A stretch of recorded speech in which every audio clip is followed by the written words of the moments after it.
தீப்பாஞ்சியம்மன் கோவிலில் உண்டியலை உடைத்து ரூபாய் 1 லட்சம் திருட்டு.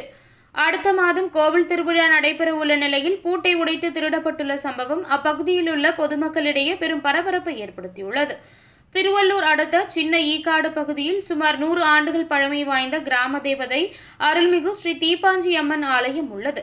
இந்த அம்மன் கோவிலில் தினம்தோறும் அப்பகுதி சுற்றியுள்ள பக்தர்கள் தங்களின் நேர்த்திக்கடனை நிறைவேற்றி வருவது வழக்கம். நேற்று இரவு 8 மணிக்கு கோவில் நிர்வாகி மதன் கோவிலை முறைப்படி பூற்றிவிட்டு சென்றுள்ளார். மறுநாள் காலை 6 மணிக்கு வந்து பார்த்தபொழுது கோவில் உண்டியலில் உடைக்கப்பட்டு உண்டியலில் இருந்த சுமார் 1 லட்சம் ரூபாய் பணம் திருடப்பட்டுள்ளது. இதனால் அப்பகுதி மக்கள் அச்சமடைந்துள்ளனர். மேலும் கோவிலில் திருடப்பட்டுள்ள சம்பவம் குறித்து புல்லரம்பாக்கம் காவல் நிலைய போலீசாருக்கு அளிக்கப்பட்ட தகவலின் அடிப்படையில் சம்பவ இடத்திற்கு போலீசார் மோப்ப நாய்களுடன் விரைந்து வந்து திருடர்களை தேடும் பணியில் தீவிரமாக ஈடுபட்டு வந்தனர்.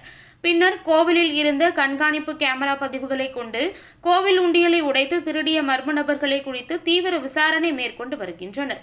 அடுத்த மாதம் கோவில் திருவிழா நடைபெறவுள்ள நிலையில் கோவிலில் திருவிழாவிற்காக பக்தர்கள் காணிக்கை அளித்த பணம் திருடப்பட்டுள்ள சம்பவம் பக்தர்களிடையே பெரும் அதிர்வலைகளை ஏற்படுத்தியுள்ளது.